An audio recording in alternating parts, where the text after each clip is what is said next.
Cela fait longtemps, mais je m'en souviens encore très bien.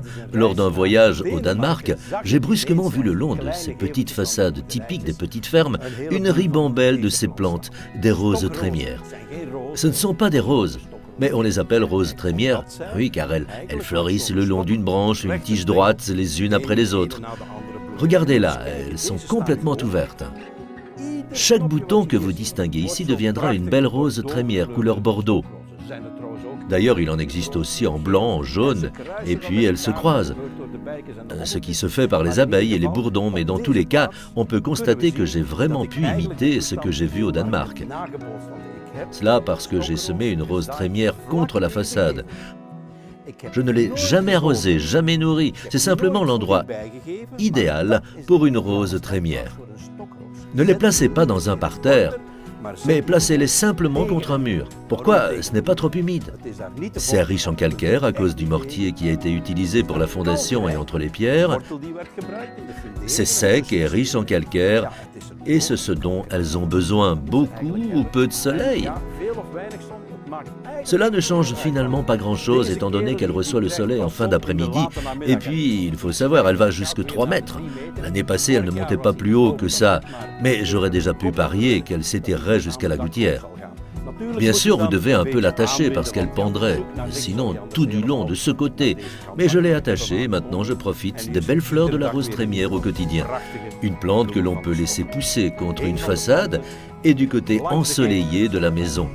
Il y en a encore quelques-unes ailleurs.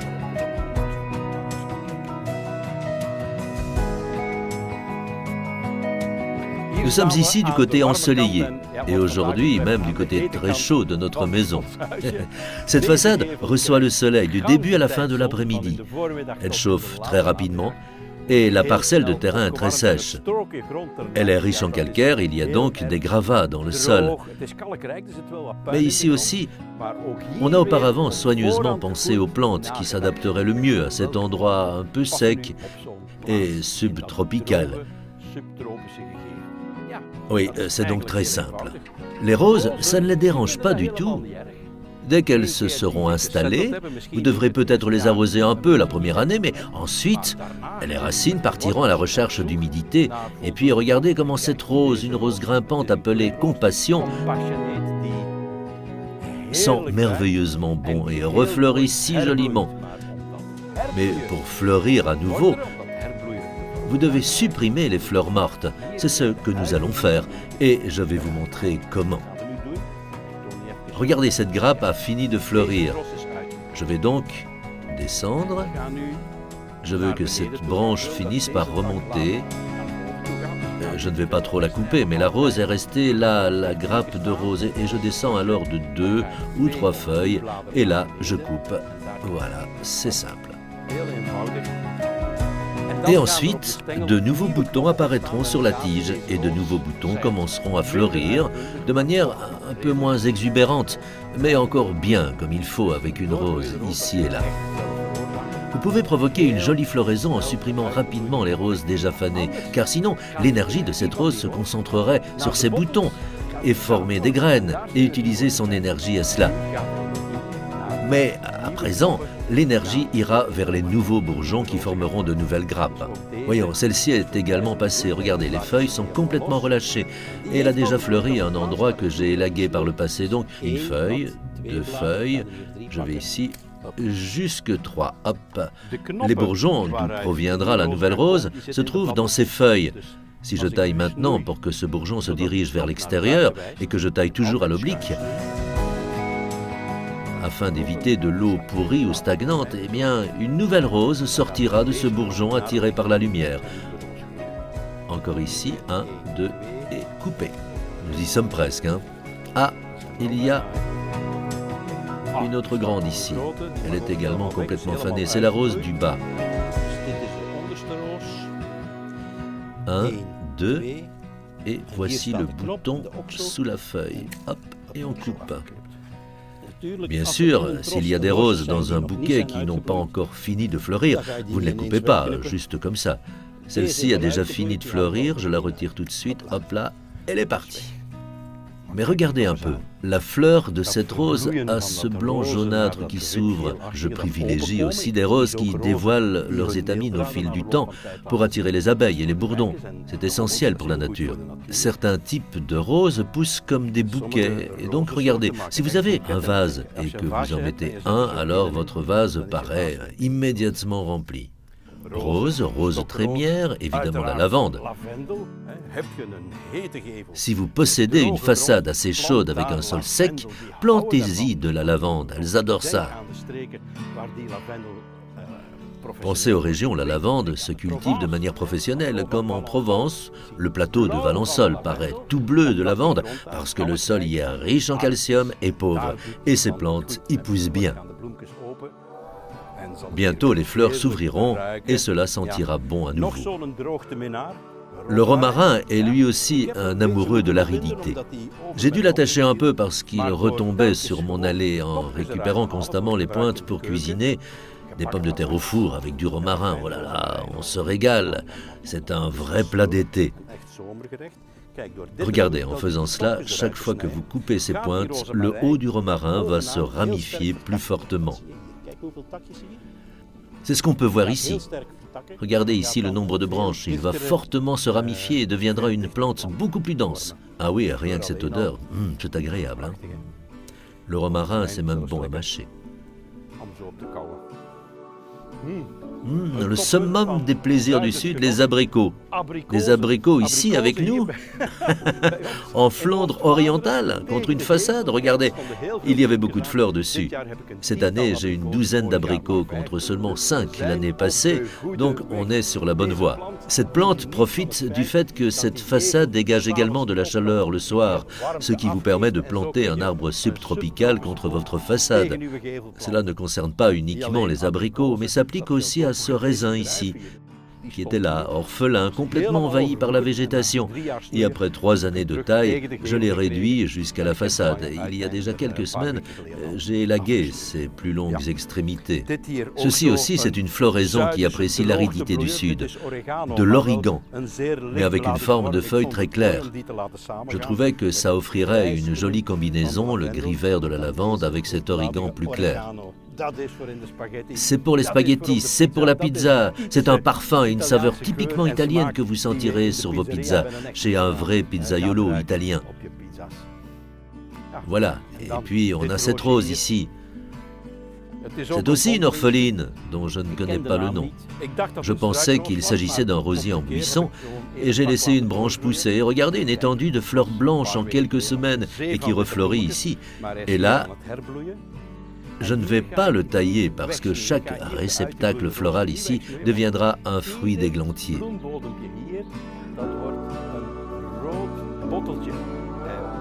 Vers l'hiver, tout ceci redevient complètement magnifique avec ses églantiers. Les merles et les grives musiciennes et tous les oiseaux de ce jardin qu'il apprécie viennent en profiter. Voilà, une façade sud avec des plantations très spécifiques qui ne peuvent pas rater. Et comme vous pouvez le constater, vous n'avez pas besoin de beaucoup d'espace. Si on regarde de l'autre côté, là encore, j'ai un petit parterre. Oui, alors là, c'est une toute autre histoire. Il s'agit de plantes qui préfèrent un peu d'humidité et de l'ombre. Ce que je ne devrais pas essayer par ici, ce serait une garantie d'échec. Là, j'ai affaire à de l'hosta ou de la fleur de lys, à du lamier, à toutes sortes d'autres plantes qui se portent très bien. Par exemple ici, ce bugle, un arbuste rampant. Ce sont des plantes qui préfèrent rester à l'ombre plutôt qu'en plein soleil. Les plantes d'ombre, les hostas, c'est très beau. Mais je le constate ici malheureusement, et vous le savez déjà, les hostas souffrent toujours de l'appétit des escargots. Je ne sais pas ce que ces limaces lui veulent, mais il y a visiblement quelque chose qu'ils aiment, puisque chaque fois, ils veulent et doivent se rendre à cet hosta. Ils rampent dessus de nuit et dévorent ici les feuilles vertes. C'est dommage, car ce sont réellement de jolies formes et couleurs de feuilles, mais bon, je vais donc saupoudrer de granules. J'utilise des granules bio, des granules anti-limaces qui ne parasitent pas la chaîne alimentaire et qui sont parfaitement sûrs pour les enfants ou les animaux domestiques. Regardez, ensuite, je vais étaler ces granules sous chaque hosta. juste une poignée, voilà. Les limaces vont être attirées et mourront.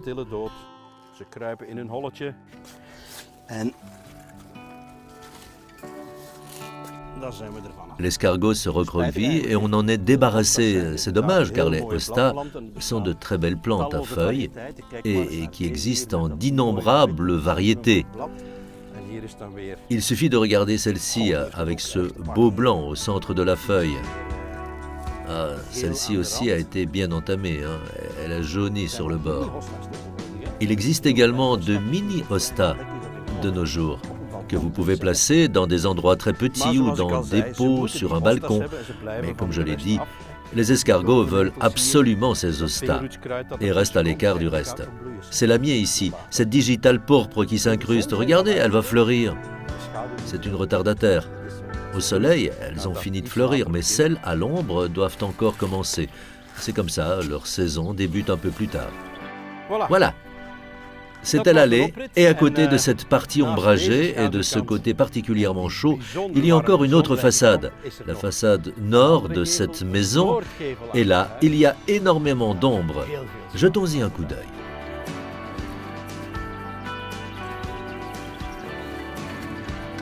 Pour l'ombre, forcément, il est préférable d'opter pour des plantes à feuilles. Les plantes qui produisent des feuilles assez grandes et peuvent tolérer une pénombre prolongée. Car on a par exemple une obscurité partielle où le soleil brille 6 ou 7 heures par jour, voire 5 heures maximum. Et ensuite, il y a la pénombre prolongée où le soleil ne vient plus du tout, voire seulement 1 ou 2 heures par jour. Et enfin, on a évidemment aussi le plein soleil. Nous voici à la façade nord. Vous pouvez déjà le sentir au niveau du mur, il reste toujours frais.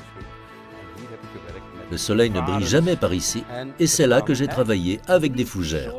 Il existe actuellement 3 types de fougères dans ce jardin. Jetez un coup d'œil à la fraîcheur de ce verre. Il s'agit d'une scolopendre où les spores apparaissent au bas de la feuille. Regardez, elles ne sont pas encore mûres, elles doivent encore brunir, mais ce sont toutes de nouvelles feuilles de cette année. J'ai coupé toutes les feuilles de l'année dernière, et là, elle se renforce. Regardez comme elle est robuste. Bien qu'elle paraisse touffue, ce qui donne l'impression que c'est une plante ayant besoin de beaucoup d'eau. Ce n'est pas du tout le cas. Elle est même bien au sec contre ce mur et se porte bien. Ce sont des plantes que j'ai aussi vues émerger en tant que semis et que j'ai préservées pour qu'ils puissent se développer. Celles-ci sont venues d'elles-mêmes. C'est la fougère femelle qui survit également bien dans des endroits assez secs et complètement à l'ombre. Il y en a 2 autres. Tout ce côté est planté de fougères. Elles se séparent bien et fournissent un effet luxuriant en peu de temps. Alors ici, ma préférée, c'est cette fougère. Une fougère qui vient d'Amérique, de Pennsylvanie. Regardez comme ces belles feuilles sont toutes bouclées. Ici aussi, on a encore les spores qui poussent au-dessous. Je trouve que c'est une plante magnifique. Vous devriez voir comment elle s'ouvre complètement.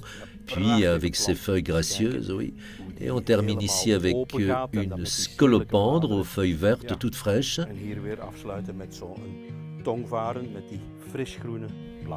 Ici, je n'ai plus rien à faire. Parfois, un égopode apparaît, mais je le retire sans plus. Il n'y en a pas trop, il ne faut pas s'en soucier. Oui, encore une fois, la bonne plante au bon endroit. Ici, de ce côté, il y a davantage de soleil. Et là, j'ai réalisé une bordure d'arbustes avec quelques hortensias. Et aussi quelque chose qui a poussé tout seul.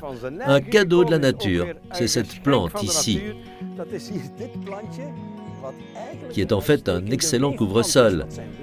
Que sont ces couvre-sols? Ce sont des plantes qui se tissent à travers ces arbustes afin de créer un bel ensemble naturel. Et comme couvre-sol, on a cette herbe de Robert. C'est une sorte de géranium, Géranium robertianum, l'herbe de Robert. Qu'est-ce qui la rend si géniale? Elle fleurit du printemps jusqu'à l'été, puis elle meurt lentement. Mais quand elle meurt, la plante se décolore dans le plus beau rouge que vous puissiez avoir. On profite alors de l'automne en plein été. Regardez comme il est beau ce rouge de l'herbe de Robert qui s'accorde ici avec les fleurs du fuchsia megalanica, un fuchsia robuste dont les fleurs sont par ailleurs comestibles. Vous le savez bien, je suis un grand amateur de formes et structures des feuilles, de leur texture. Et si vous en avez beaucoup dans le jardin, cela le rend d'autant plus fascinant, quelle que soit la floraison. Et c'est une plante que j'ai vue récemment pour la première fois lors d'une excursion de jardin à East Anglia, en Angleterre, dans les jardins de Beth Chatto. Et c'est une plante que j'ai achetée là-bas. C'est une espèce de Persicaria. Vous pouvez déjà dire rien qu'à la couleur de la feuille qu'il s'agit d'une persicaire, mais cette feuille a une forme particulière. Regardez, ce bout en forme de lance, puis ces deux lèvres ici à gauche et à droite. Je trouve que c'est vraiment magnifique. Il s'agit ici d'une plante âgée de seulement quelques semaines, mais derrière celle-ci, il y en a une autre et je suis sûr qu'avant la fin de l'été, toute cette partie sous l'érable sera recouverte de Persicaria. Ah oui, j'adore ça. Je suis curieux d'en découvrir les fleurs. Des fleurs blanches devraient arriver, mais on verra cela plus tard. Jetez un coup d'œil à la façon dont cette hortensia dévoile ses fleurs discrètement. Ah, avec la sécheresse et la chaleur d'aujourd'hui, elle laisse vraiment ses feuilles en suspens. Je pense que ce soir, je vais devoir verser un seau d'eau ici et là. Regardez cette couleur, c'est rose, et aussi au milieu. Ces fleurs vont devenir roses. J'ai laissé cette hortensia pousser, comme quand je l'avais plantée, et je n'ai rien fait d'autre. Il n'a reçu qu'un peu d'engrais d'hortensia au printemps, et un peu plus tard, j'ai tenté une expérience. Ces hortensias se décolorent en bleuâtre. Non seulement les fleurs de bordure qui vont tirer vers un bleu blanchâtre, mais également ici au centre, les fleurs fertiles. Là, ce sont des fleurs stériles qui ne serviront qu'à attirer les insectes, ces grandes fleurs. Mais ce sont les vraies fleurs à pollen et autres qui vont former des graines. Et elles sont aussi bleues, ce qui est dû à l'acidité du sol. Comment ai-je rendu ce sol acide? Eh bien, je suis juste allé chercher un produit pour bleuir, de l'oxyde d'aluminium. C'est ce que vous pouvez acheter dans un magasin de jardinage. Vous devez en dissoudre dans l'eau et arroser vos hortensias plusieurs fois au printemps, ce qui rend le sol plus acide et vire la couleur de la fleur des hortensias normalement rose en bleu. Oui, j'aime cette couleur bleue. Si vous ne le faites pas, il deviendra rose. Du coup, pas envie d'aller au magasin de jardinage. Ensuite, prenez simplement de la laine d'acier, des tampons abrasifs et placez-les dans le sol autour de l'hortensia. L'oxyde de fer formé par la rouille des éponges procurera le même effet. Le sol est légèrement acidifié et les fleurs apparaissent donc en bleu.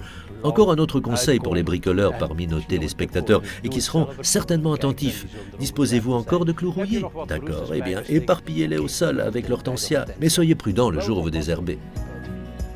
Vous l'avez vu, les plantes contre une façade, c'est tout à fait possible. Il suffit de vous assurer que vous mettez les plantes au bon endroit. Par conséquent, lisez attentivement les étiquettes des plantes que vous achetez. Habituellement, au dos de l'étiquette, avec le nom, il est décrit exactement de quelle quantité de soleil, quel sol, quelle quantité d'eau, quels soins la plante a besoin. Et ensuite, tout le reste devient un jeu d'enfant. La bonne plante au bon endroit.